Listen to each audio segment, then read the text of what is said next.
Welcome to the AI Show, Auckland's monthly AI event. This month we hosted a special event showcasing Kiwi companies building world-class tech with computer vision. Simon from Fingermark showcases their remarkable computer vision technology that's helping fast food chains improve the drive-through experience and increase revenue. Hi everyone, thanks for the introduction. My name's Simon Foley. I lead the innovation team at Fingermark. Just quickly an overview of Fingermark. We're a company that's primarily focused in the QSR industry. So that's quick serve restaurants, essentially fast food. So we got customers ranging from McDonald's, KFC, Burger King, the new Popeyes store that just opened has all of our technology in it. So we've got a pretty cool place in the market. Obviously I'm here to talk about computer vision, but our journey has been from digital signage through to kiosks. And we actually developed computer vision because of some of the opportunities and challenges we saw our QSR customers facing. Just wanted to give you guys like a real grungy overview. So we started computer vision. Fingermark's actually a 17-year-old company, but we started our computer vision work 7 or 8 years ago. And this was really just playing around with whatever models we could get our hands on. In this case, we're actually looking at could we integrate face detection into our kiosks to understand the demographics and the type of people that were using our kiosks. This is still a conversation that comes up in terms of loyalty. The biggest barrier is obviously privacy and letting people to opt in. From there, and by no means are we experts in industry, but I wanted to show you some of the steps we've taken on our journey. So we actually developed what we call a safe belt functionality or product. So we're looking at airports, and the problem we're trying to solve is, well, a child can jump onto the belt while it's moving. So what we're looking there, and you'll see a simulated light tower, but we were looking at actually stopping the equipment if we detected a human on the belt. So that was one thing, and the reason I'm showing you is so I can then tell you how we learned as we went into QSR. Other stuff we've done, so we actually worked with the University of Queensland and a big mining company called Anglo American on what looks like a very specific problem, but these are big mining operation trucks, and you've got tire handlers there. And you see these big regions here, like these red lines. So these are safety zones that are essentially static. What they wanted to do, like of course, health and safety and compliance are a big part of it, but they wanted to speed up the process. So there's plenty of times during an operation where it's perfectly safe to go into that area. And so it wasn't just computer vision and knowing, which I'll show you here, like this person here is going to breach this zone and we can catalog that breach. But they actually wanted us to be able to put these dynamic safety zones in so that it was fine to speed up the process when there wasn't a issue of someone getting hurt. So this is just a bit of our background, and then the main focus today is about the drive-through. But part of what we did is we developed the system for these breaches was we developed monitoring, huge amount of infrastructure, which we've carried through to our QSR product. This is the real early days of computer vision for us. So our grungy warehouse in Havelock North.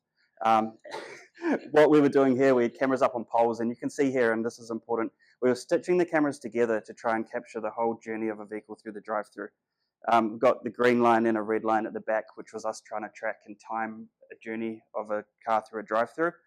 The focus here was actually to determine the type of vehicle, a little bit like what we're doing on the kiosks, and look at how we could change menu boards. So if very broadly, people mover turned up, we might show them a big bucket or a family meal. If a little city car comes in, could we change what's on the, a little lunch for one? So this was just early days seeing how we could start dynamically selling to customers. And now I'm going to get into the challenge we're actually solving today. So this is an example of the type of technology that sits in drive-throughs like QSRs all across the world. You've got induction loops in the ground, essentially magnetic loops that are sensing when a vehicle drives over them.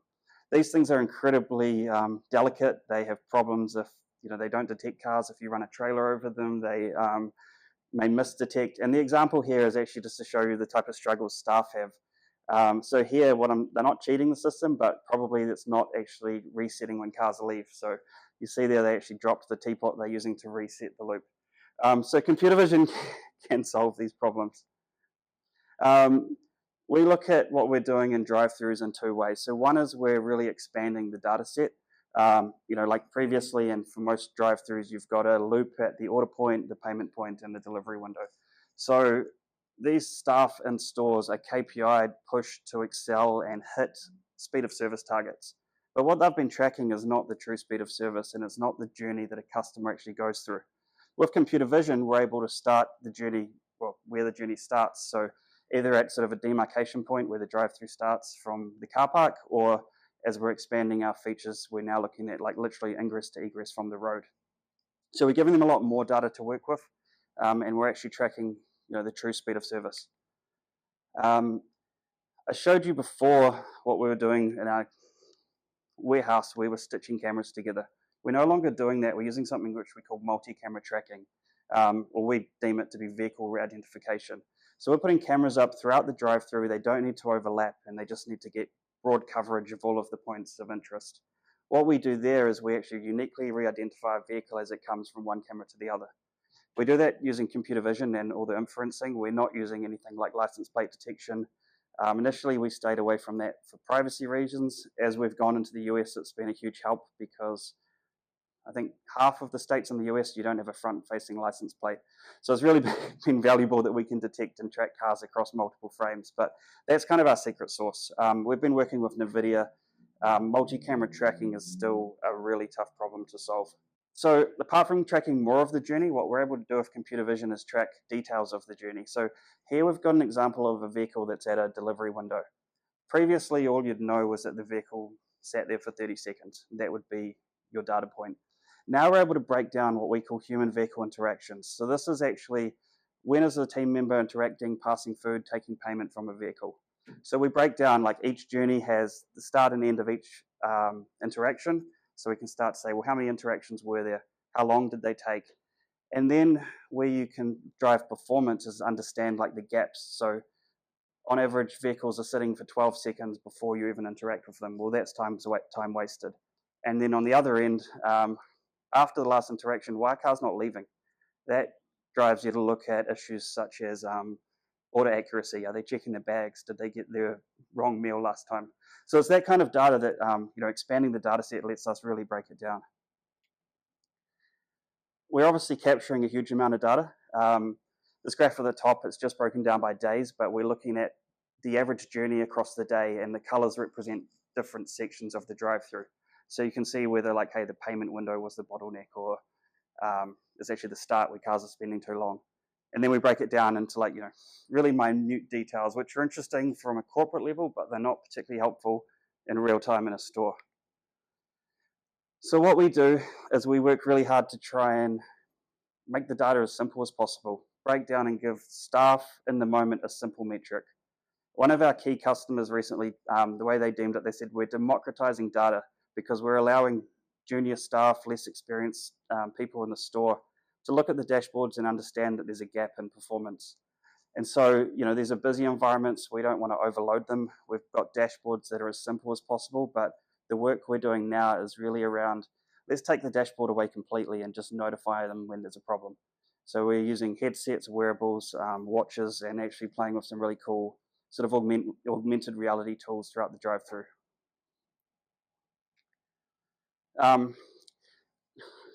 In the sort of topic for today was the world's busiest drive-throughs, and you guys are probably all picturing the local drive-through on your heads, but this is what we deal with in the US.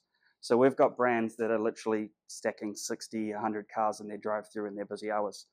And it's no longer just speaker box to delivery window, it's people running out, taking orders with iPads, and then delivering the meals to the vehicles wherever they are. And customers can pull out, so you don't have linear journeys.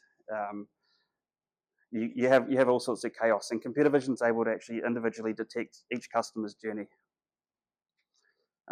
It's just another example, like we're tracking 6 order takers out in the drive-through at once. So it's pretty complex.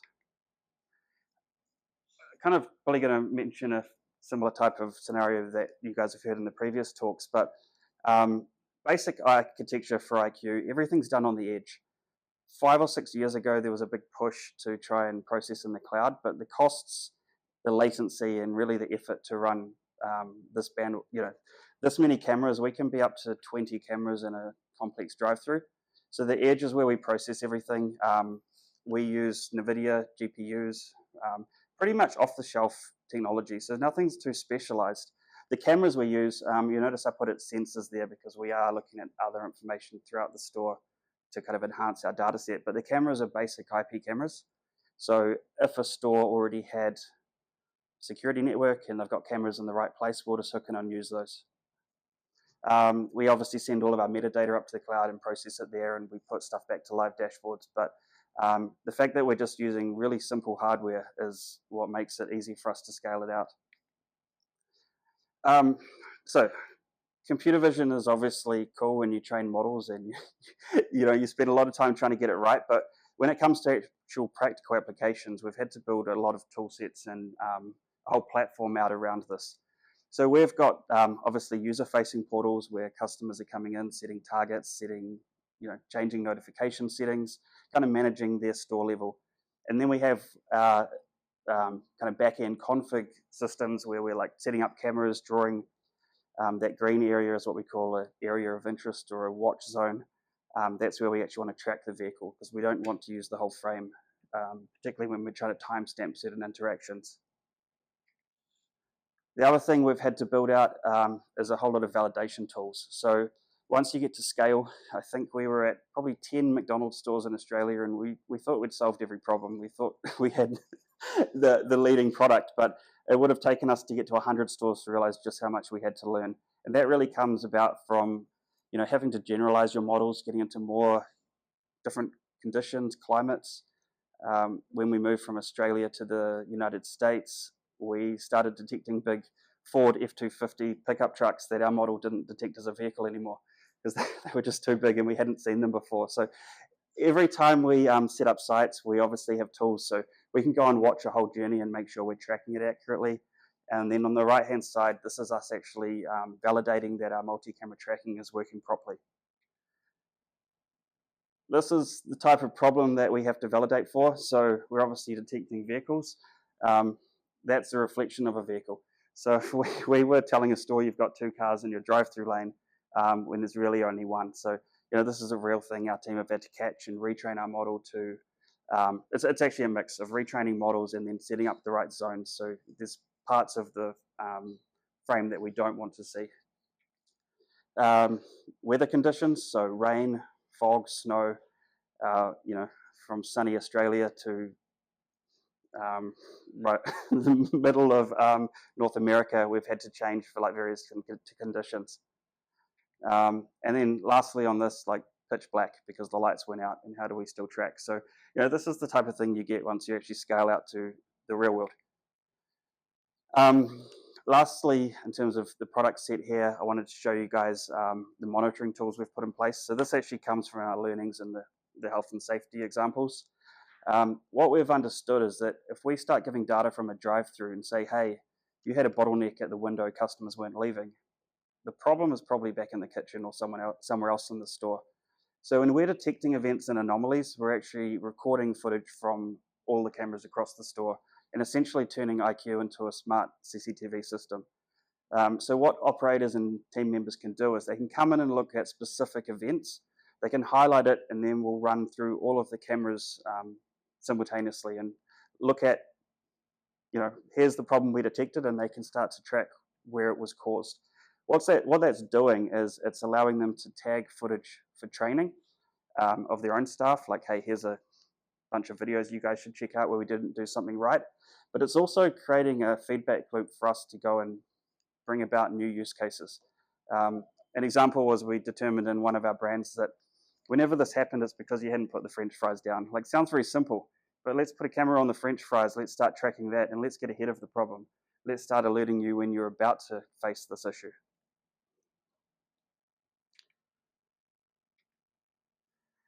In terms of impact, so obviously we're providing data to these teams, and one of the reasons why existing solutions haven't provided impact is because staff didn't trust them. We go into a store and they're like, yeah, it's up on the wall. I think our corporate franchisor wants to know our speed of service data, but they never use it as a tool to drive performance. Now that we're able to actually show them, the data's real, you can trust it, we're getting a lot more basically uptake from stores. And like I mentioned before, we're not just getting managers using it, we're getting team members right across the store calling out behavior and saying, hey guys, we need to hustle here. And so results we're getting, and this is kind of aggregated over about 500 stores in Australasia, but over the first 12 months, 10% improvement in journey times. So that it's pretty significant. These guys run on really small margins. And then it's not just reduction in journey time, but it's actually, once you get the cars moving through faster, you can improve your throughput.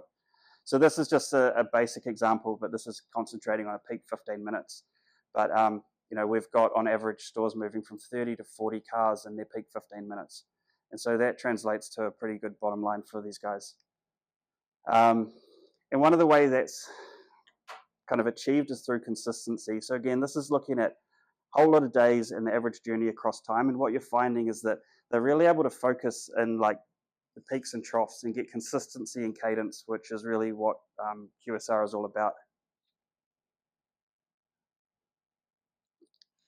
Moving on from the drive-through, because we've managed to build a platform and install it in all these stores, we've been able to identify all these additional use cases. So we're now looking at speed of service, bottlenecks inside the kitchen, what's happening in the dining room, identifying, and then what we're doing is correlating. So, hey, you guys had a problem in the drive-through, this was happening in the front of house, and you can actually start to really train and change operational processes.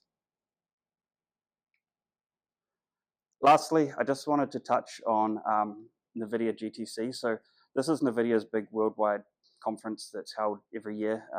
It's a developer conference, so it's not so much us going out there selling to customers or anything. It's a real, honestly, like a lot of hardware, a lot of chips, a lot of brands showing off,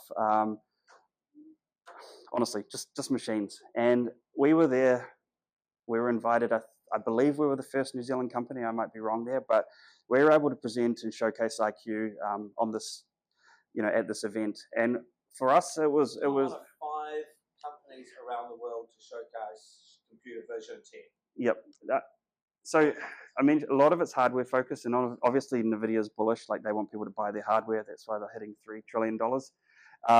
But Nvidia actually help us out a lot. So other than their hardware and the GPUs that everyone's using for AI processing, they're building a huge suite of like SDKs and tools for us to optimize. So I mentioned multi-camera tracking before. Nvidia are right onto that, trying to solve it for city-wide problems. But look, the one thing I wanted to say out of this was we really got to benchmark ourselves. So we're a New Zealand company, although we've expanded, we've got teams right across the world now.